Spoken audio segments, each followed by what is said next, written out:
Good morning. Welcome back to the class. Good morning, sir. Good morning, sir. Good morning. Welcome back. We will continue. Good morning, all of you. Good morning.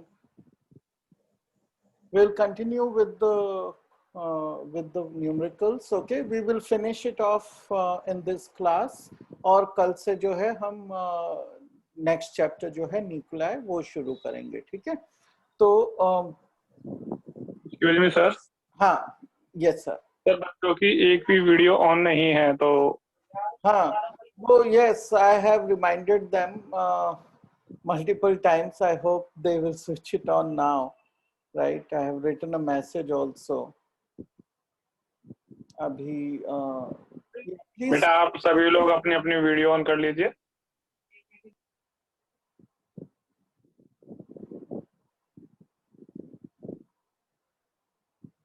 Yeah, Sumit, Vikrant, Siya, Vasu, आप लोगों की videos on नहीं है. अनुज,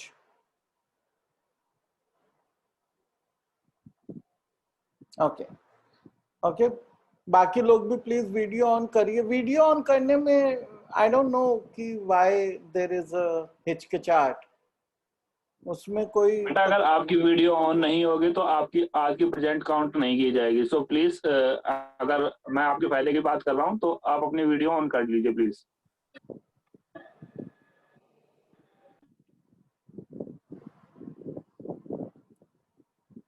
okay, so I'll continue, but जिन्होंने video on नहीं की है वो भी कर लीजिए अपना video on. Okay.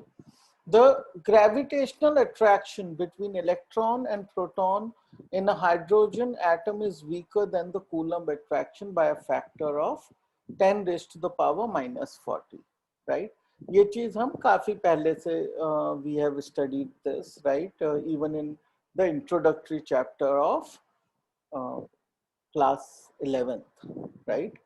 An alternative way of looking at this fact is to estimate the radius of the first Bohr orbit of a hydrogen atom if the electron and proton were bound by gravitational attraction. Okay, so this is a question. So again, this is not really an exam like question. Okay, the objective of this question is to show what happens if the forces between these two particles is low, like a gravitational force. ठीक है, तो ये question हम किस तरह करेंगे? Let's do this question. It's a very very interesting question. और इसको करने का तरीका जो है वो भी बहुत ही इंटरेस्टिंग है. ठीक है, तो हम देखते हैं. Actually, almost all the videos are off except for Sia. Everybody has turned off the video. बेटा ऐसा मत करिए, आप ही का अटेंडेंस जो है वो चला जाएगा. राइट? और बोर्ड के लिए अटेंडेंस कंपलसरी है. आपको एडमिट कार्ड नहीं मिलेंगे आपके, और जो आपका समय है आप लगा रहे हैं, मेहनत कर रहे हैं, वो भी वेस्ट हो जाएगा. Okay, so keep your videos on. और वीडियो ऑन करने में कोई आपको कोई तकलीफ तो कर नहीं रहा है, राइट? तो उसमें क्या है? ठीक है, तो देखिए ये क्वेश्चन हम किस तरह से करेंगे. इसको इस तरह से हम सबसे पहले तो हमें रेडियस का जो एक्सप्रेशन हमें पता है बोर रेडियस का, वो लिख लेते हैं. राइट? वो होता है h square epsilon not by pi m e square. Right? लेकिन ये कब होता है? When force is coulomb.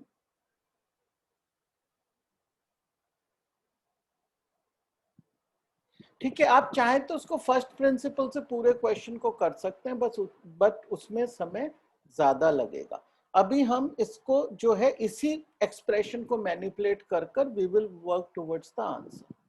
ठीक है, तो अब ये देखते हैं कि कैसे होगा कि जो फोर्स इलेक्ट्रोस्टैटिक फोर्स होती है उसका एक्सप्रेशन होता है 1/4 pi epsilon naught E square by R square.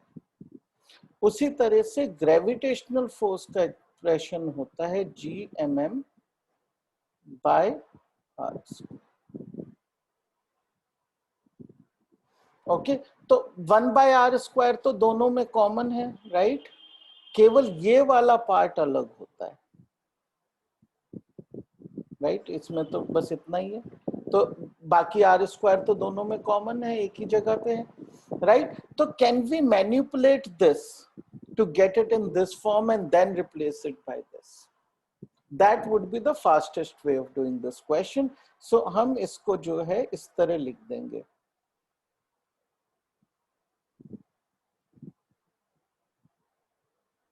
ठीक है ना? e² तो है ही, ऊपर नीचे 4πε0 से मल्टीप्लाई कर लेते, right? So we get this, right? Reverse reciprocal of this. So this can be written as h²ε0 pi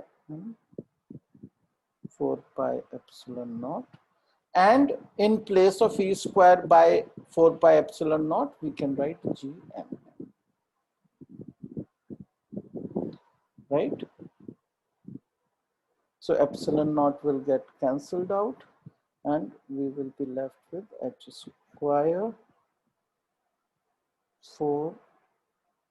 4π² m² gm. Okay, now in this expression we have to put the values. So let me just create some space to do that.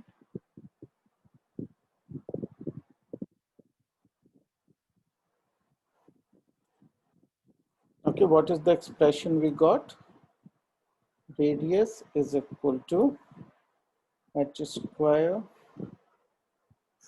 by 4π² m² gm. Okay, so we'll just go ahead and put these values. Can somebody help me with these values? What is h²? Anybody can tell me value of h?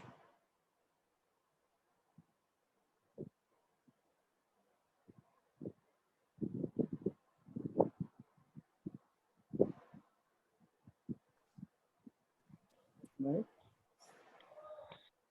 Now 4 into 3.14 into 3.14 into m², right?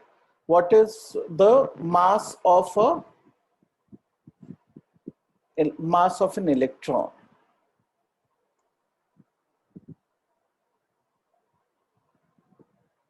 What is the mass of an electron? 9.1 into 10 raised to the power minus 31.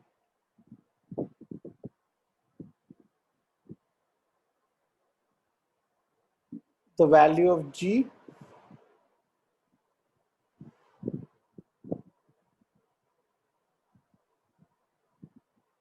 what is the value of G? 6.67 into 10 raised to the power minus 11. And the mass of the proton. This is the mass of the proton, right? We have to put that value, which is equal to mass of the proton is 1.67 into 10 raised to power minus 27, right? Which is roughly equal to the mass of the hydrogen atom. Okay, so let's see what this number comes out to be. This is the radius of one atom, right? So it is 6.63 into 6.63 by 4 into 3.14 into 3.14, okay, into 9.1, 6.67, okay, into 10 raised to the power, okay, minus 68 plus 31 plus 31, okay, plus 11 plus 27, right? This is the important part. Let's do this. This is 62, so this is minus 6 minus 5, this is 32, okay? So it is this number into 10 raised to the power 32, right? Now we don't have to be very accurate in this calculation here, right? Because this is such a huge number, so the accuracy of this number is not that significant, right? So what we will do, see, 3.14 into 2 is roughly this number, right? So I'm going to cancel out this term with this term entirely, and I can take this as 10 into 10, and this into this is also roughly equal to 10. So this is 10 raised to the power 3, right? So this is like roughly like 10 raised to the power 3. So this is roughly equal to 10 raised to the power 29. Okay, so what does this mean? It means कि अगर gravitational force ही होती और electrostatic force न होती तो atom का radius ये होता. This would have been the radius of an atom, right? Now, can somebody tell me how big is this number? Is this a huge number? Is it not very big? Can you compare it with some number you know? Can somebody tell me how big is this number?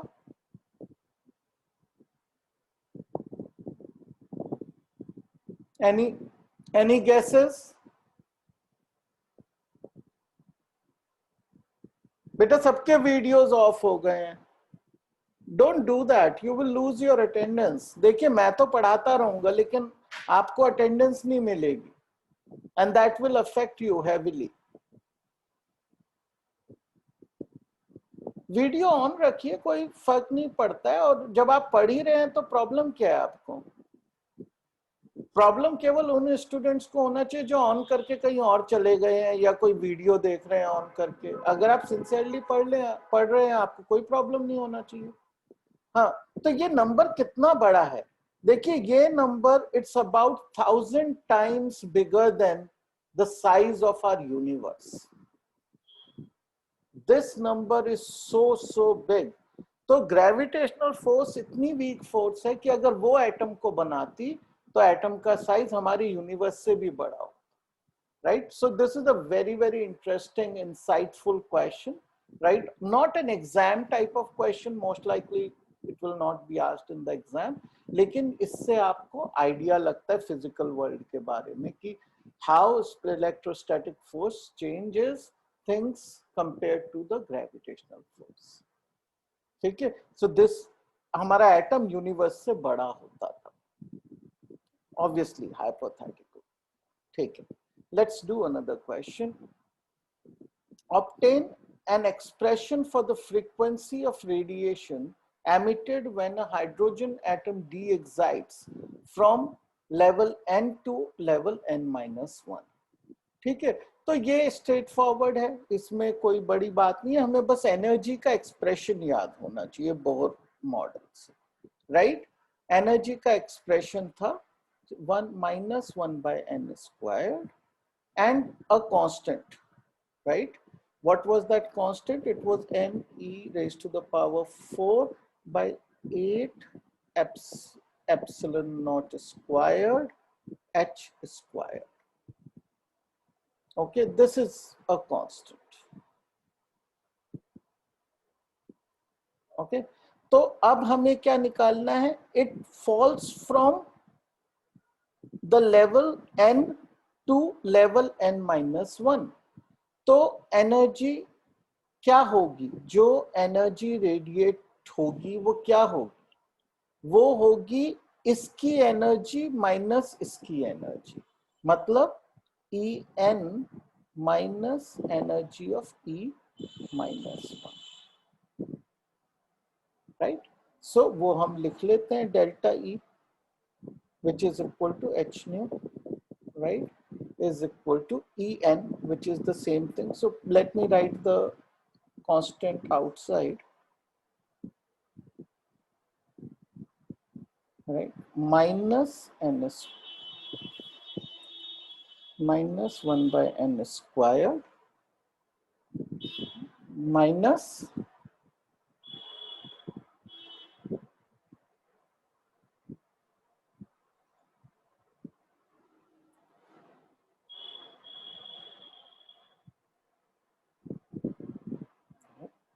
so this is m e raised to the power 4 8 epsilon square.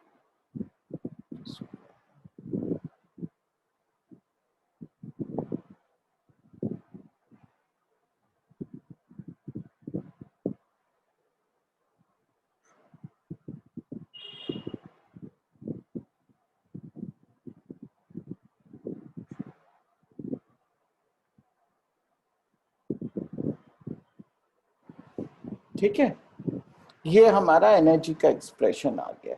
अब ये कह रहा है for large values of N, large values of N का मतलब ये होता है कि a difference of 1 should make not a big difference, right, a 1 compared to a large value of n, because large value of n means n is much bigger than 1. If it is much bigger than 1, then these subtractions can be ignored. So this term will become 2n, and this term will also become n square, right? So this expression will become 2n by n, n raised to the power 4, and n gets cancelled out.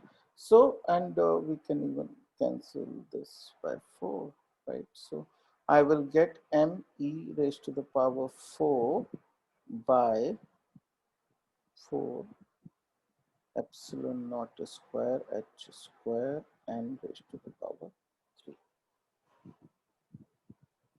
right? So this is the expression for large values of n. Now let's understand the second question. The second question says that this, okay, this is equal to actually h nu, right? I still have to convert it into nu. So nu is equal to m e4 by 4 epsilon naught square h cube n. Okay, this is our answer to the first part.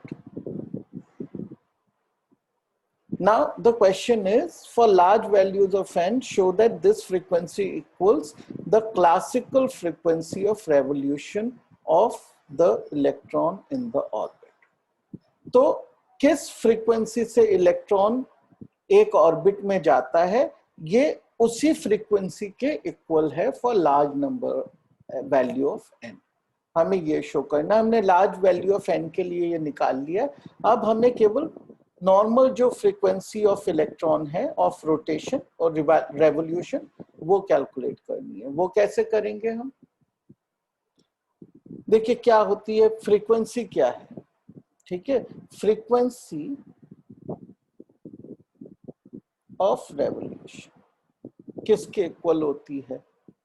वो equal होती है velocity bye the circumference, right? So which is equal to velocity in the nth orbit by 2 pi r.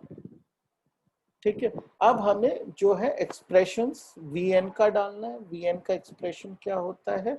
vn का expression होता है e squared by n 2n epsilon naught h, और rn का expression होता है this is n squared and h square epsilon naught by pi m e square, pi m e square, so square, right? We just have to put these values. So we will get e squared by 2 and epsilon naught h, okay, into 2 pi, and rn नीचे आएगा तो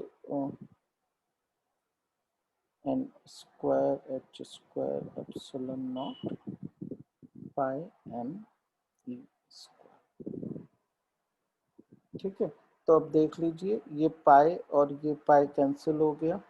ठीक है, ऊपर क्या आ गया हमारा, ऊपर आ गया me4 और नीचे this 2 into this 2 is 4, n into n squared is n cube, epsilon naught square, okay, h into h square is h cube. So this and this are same.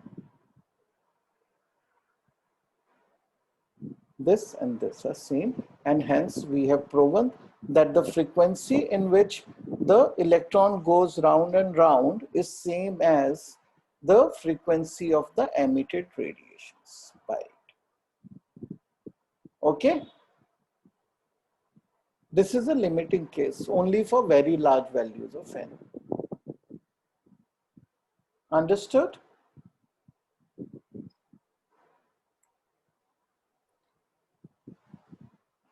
Okay, this is a very easy question, so can somebody do it for me?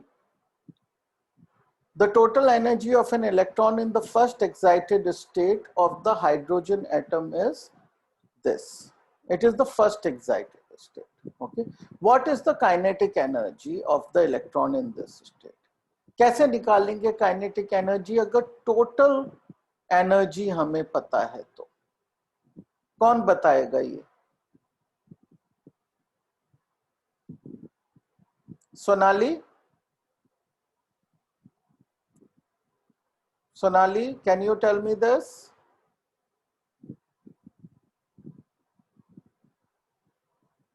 Sonali, are you there? If you're there, unmute yourself and switch on your video.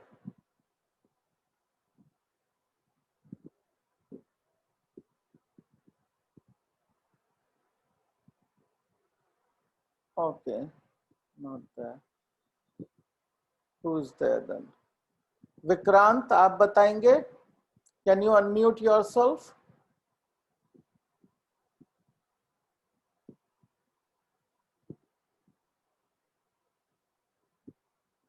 Vikrant, are you there or you have left?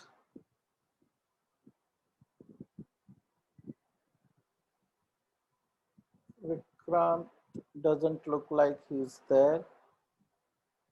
Anuj Bhati, are you there? Anuj?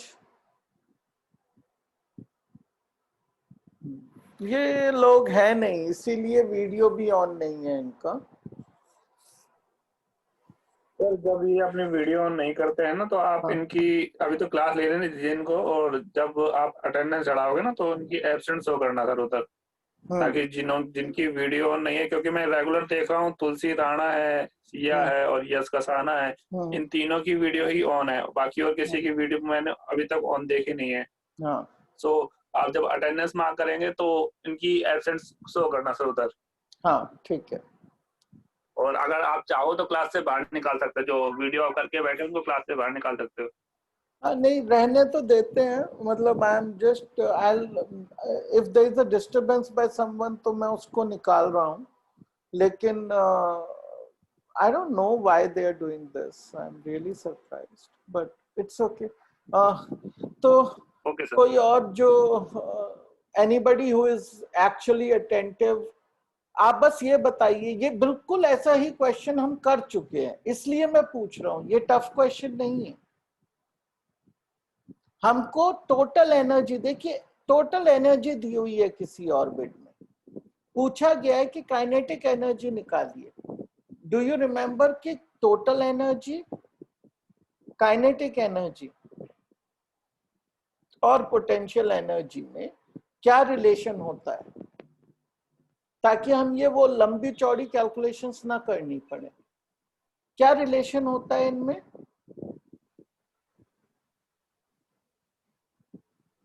देखिए total energy अगर -x है, होगी तो हमेशा negative, तभी stable होता है atom. तो काइनेटिक एनर्जी x होती है और सॉरी बोलिए, somebody said something. और पोटेंशियल एनर्जी -2x होती है, राइट? जब हमने टोटल एनर्जी डिराइव की थी, पोटेंशियल एनर्जी हमने पोटेंशियल के फॉर्मूले से निकाली थी, काइनेटिक एनर्जी हमने V की वैल्यू निकालकर उससे निकाली थी, राइट? तो this is what we found eventually was that this is a very simple relationship. Total energy -x है तो पोटेंशियल एनर्जी +x होती है, और काइनेटिक एनर्जी +x होती है, और पोटेंशियल एनर्जी -2x होती है. ये एक सिंपल सा रिलेशनशिप है. तो काइनेटिक एनर्जी पूछी है तो काइनेटिक एनर्जी हो गई बिना किसी कैलकुलेशन के 3.4 इलेक्ट्रॉन वोल्ट. पोटेंशियल एनर्जी हो गई -6.8 इलेक्ट्रॉन वोल्ट. और थर्ड क्वेश्चन है कि विच of the answers would change if the choice of zero of potential energy is changed. तो काइनेटिक एनर्जी तो फिक्स्ड होती है, राइट? उसको किसी बेस से कोई फर्क नहीं पड़ता है. लेकिन जो पोटेंशियल एनर्जी है वो तो एक पोटेंशियल डिफरेंस से निकालते हैं, ठीक है? हमें एक जगह पे जीरो पोटेंशियल एनर्जी एज्यूम करनी पड़ती है, तभी हम पोटेंशियल एनर्जी कैलकुलेट करते हैं, right? It is a work done from one place to another, right? तो जहां से शुरू किया उसको जीरो मानना पड़ता है, राइट? तो अगर हम उसको चेंज कर देते हैं, रेफरेंस पॉइंट को चेंज कर देते हैं, तो पोटेंशियल एनर्जी चेंज हो जाती है. तो the answer is what will change? Potential energy will change. Yes, potential energy change होगी, काइनेटिक एनर्जी चेंज नहीं होगी. इन दोनों का सम है टोटल एनर्जी. एक चीज तो चेंज हुई नहीं, एक चीज चेंज हो गई तो ये भी चेंज होगी. तो which will be changing? potential energy and total energy will change.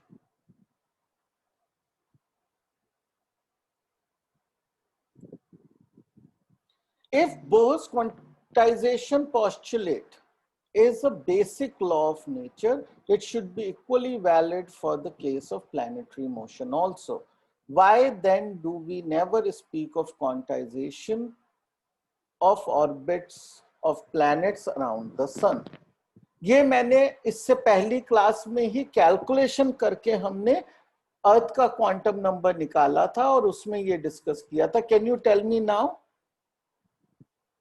कि क्या बोर का क्वांटाइजेशन प्रिंसिपल वैलिड है प्लैनेटरी मोशन पे, और अगर है तो हम उसे कंसिडर क्यों नहीं करते हैं? Who will answer this question now?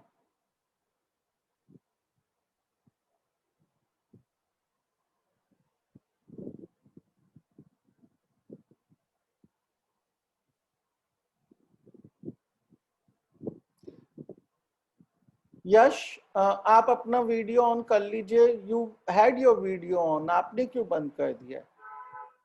हाँ, आप भी अपना ऑन रखिए. एटलीस्ट जो उनका ऑन है वो सर ऑन तो है. हाँ, नहीं, बीच में बंद हो गया था आपका, अब ऑन हुआ है. Very good. नाउ गलती से हो गया होगा सर. हाँ, कोई बात नहीं, आप ऑन रखिए. जो नहीं कर रहे हैं उनकी अलग बात है, लेकिन जो कर रहे हैं गुड. तो ये मैंने अभी इससे पहली क्लास में ही ये वाला पार्ट कराया है. तो कैन यू आंसर कि क्वांटाइजेशन प्रिंसिपल प्लैनेटरी मोशन में क्यों नहीं यूज होता है? एनीबॉडी? तुलसी, आप बताएंगे?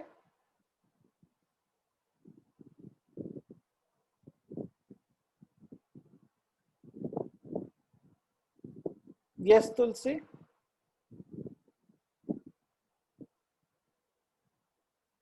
नो. अनिष्का?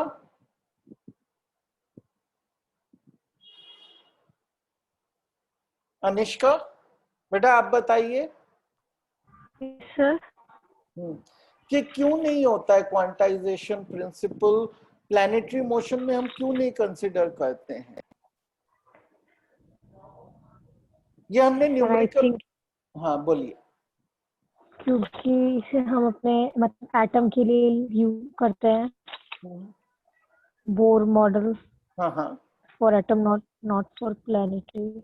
हाँ, तो लेकिन हमने क्या देखा था कि ऑल्दो हम नहीं यूज करते बोर मॉडल, क्यों नहीं करते? क्या पहला क्वेश्चन ये है कि क्या ये वैलिड है? Is it a basic law of nature? ये केवल एटम के लिए एक स्पेसिफिक लॉ बना दिया बोर ने कि भाई एटम में चलेगा और दुनिया में कहीं और नहीं चलेगा, या ये एक यूनिवर्सल लॉ है, हर जगह यूज होता है? The truth is कि बोर ने चाहे बनाया एटम के लिए था, this is actually a basic law. It affects everything. It affects the earth going around the sun. It affects the moon going around the earth. It affects, if you take a stone tied to a thread and whirl it over your head, the quantization applies to that also. The quantization also applies to a pendulum going in a clock. Okay? हर एक चीज पे apply होता है। क्यों apply होता है? देखिए, हमने इसको वेरीफाई भी किया था। किससे वेरीफाई किया था? बोर मॉडल्स को हमने वेरीफाई किया था डी ब्रॉयस की पार्टिकल वेव थियरी से। यहां तक कि हमने देखा था कि पार्टिकल वेव थियरी भी कंफर्म करती है कि क्वांटाइजेशन होना चाहिए। ठीक है, हमने पार्टिकल वेव थियरी में जो इससे हमने पहले का जो चैप्टर किया था उसमें भी हमने क्या देखा था कि मान लीजिए क्रिकेट बॉल फेंकी किसी बॉलर ने at a pretty high speed, even close to 100 kilometre an hour, right?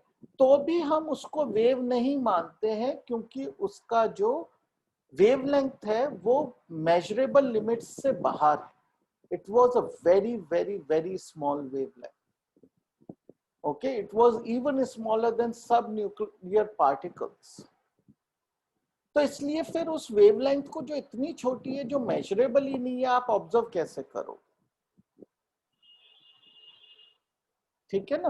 तो वही बात यहाँ पे अप्लाई होती है कि क्वांटाइजेशन है, लेकिन अब क्वांटाइजेशन एक ऐसी चीज है कि वो तभी अफेक्ट करती है जब जिस चीज को हमने क्वांटाइज किया है, ठीक है, और जिस लेवल पे हम मेजरमेंट ले रहे हैं वो दोनों कंपेरेबल हैं।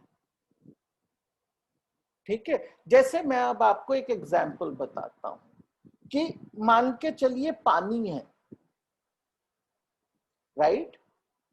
तो पानी, अगर मैं आपसे कहूं कि मुझे आप 2 ग्राम्स वाटर दे दीजिए, राइट? आप मेजर करेंगे 2 grams on whatever scale you have a kitchen scale, you will put 2 gram water in it. Maybe you will go to a सुनार, उसका स्केल तो बहुत एक्यूरेट होता है, उसमें भी आप 2 ग्राम पानी मेजर करके मुझे दे सकते हैं। अब आप सुनार के पास है, मैंने कहा कि नहीं मुझे थोड़ा 2 ग्राम से कम कर दीजिए, 1.99 ग्राम्स कर दीजिए, आप वो भी एक्यूरेटली मेजर कर सकते हैं, राइट? लेकिन इसका मतलब क्या ये है कि पानी कंटिन्यूअस है? पानी में क्वांटाइजेशन है या नहीं है? सबसे कम पानी आप मुझे कितना दे सकते हैं ये बताइए। अगर मैं आपसे पानी मांग रहा हूं, सबसे कम पानी आप कितना दे सकते हैं मुझे? Anybody? Minimum amount of water that I am demanding water, what is the minimum amount of water you can give me? 0.1। नहीं, ऐसे नहीं, कोई क्वांटिटी बताइए, कोई स्पेसिफिक। जैसे कि आप एक चीज से कम पानी आप मुझे नहीं दे सकते, वो है 1 मॉलिक्यूल ऑफ वाटर, राइट? आप आधा मॉलिक्यूल ऑफ वाटर तो कोई चीज नहीं होती ना, राइट? आप मुझे, मैं कह रहा हूं पानी दे दीजिए, आपने कहा कि ये रहा जी सर आपके लिए 1 मॉलिक्यूल पानी। अब मैं कहूं नहीं जी इससे भी आधा दे दो मुझे तो प्यास कम लगी है, इससे आधा दे दो, वो आप कहोगे जी संभव नहीं है, 1 मॉलिक्यूल तो आपको लेना ही पड़ेगा। ठीक है ना? तो इसका मतलब ये है कि पानी को हम कितना चाहे डिवाइड कर सकते हैं, ऐसा नहीं है। हम 1 मॉलिक्यूल से कम पानी को डिवाइड ही नहीं कर सकते। इसका मतलब क्या हुआ कि पानी क्वांटाइज्ड है। उसकी एक क्वांटिटी है जिससे छोटा उसको नहीं बनाया जा सकता। तो एक मॉलिक्यूल के लेवल का क्वांटाइजेशन है पानी में। लेकिन अब घर में पानी का सप्लाई आ रहा है आपको म्यूनिसिपैलिटी से, राइट, वाटर बोर्ड से। Now do they care about the fact कि what is the size of the molecule? वो उस लेवल पे थोड़ी ना मेजर करते हैं। वो तो ये कहेंगे जी 1 लीटर, 1 गैलन, आधा gallon, 0.1 gallon, that is also much bigger than the size of a molecule. So उन लोगों को क्वांटाइजेशन से फर्क नहीं पड़ता है। तो क्वांटाइजेशन से फर्क वहां पड़ता है जहां पे साइज ऑफ पार्टिकल्स कंपेरेबल होता है जो चीज उसे क्वांटाइज कर रही है। यहाँ पे क्या चीज क्वांटाइज कर रही है हमें? रिड्यूस्ड प्लैंक कांस्टेंट, ये है क्वांटाइजेशन। ठीक है, तो ये तो बहुत छोटी चीज है। This is of the order of -10⁻34। जब चीजें इसके कंपैरिजन में होंगी तो क्वांटाइजेशन से फर्क पड़ेगा। जब इसके कंपैरिजन में नहीं होंगी, इससे 10 गुना ज्यादा हो, 20 गुना, 100 गुना ज्यादा भी हो, तो भी ये यूजफुल होगा। लेकिन जब ये कंपेरेबल ही नहीं है, जो डायमेंशंस की हम बात कर रहे हैं वो दूर दूर तक कंपेरेबल नहीं है। देखिए इलेक्ट्रॉन का मास क्या होता है, 9.1 × 10⁻⁻31। ये कंपेरेबल लेवल्स पे आ जाते हैं। अर्थ का मास क्या होता है, right, it goes to something like this, right. इसका और इसका क्या कंपैरिजन है? कोई कंपैरिजन नहीं। इसीलिए कहने का मतलब ये है कि quantization principle is the basic law of nature, but it only affects subatomic particles, because bigger particles the effect is so small that we don't care to measure it. Okay, ये इसका आंसर है। ये हमने numerically भी करके देखा था। मैं आपको दिखाता हूं अगर मेरे पास अभी भी वो जो हमने किया था। हाँ देखिए, हमने ये निकाला था, the quantum number, the principal quantum number of earth came out to be 10⁻73। अब आप मुझे बताइए 10⁻73 प्लस 1 और 10⁻73 माइनस 1 में कोई जमीन आसमान का फर्क होगा क्या? They are practically almost the same numbers. Right, this number is so huge that we don't deal with numbers which are so big in anything. These are exceptionally big numbers. तो उसका इफेक्ट नेग्लिजिबल कहना भी गलत है, इतना कम होगा कि हम उसको अकाउंट कर भी नहीं सकते चाहे भी, लेकिन वो झूठ नहीं है। ठीक है, तो ये बेसिक लॉज ऑफ नेचर है। ठीक है, ये केवल एटम पे एप्लीकेबल नहीं है। Understood? With that, we will close this chapter today.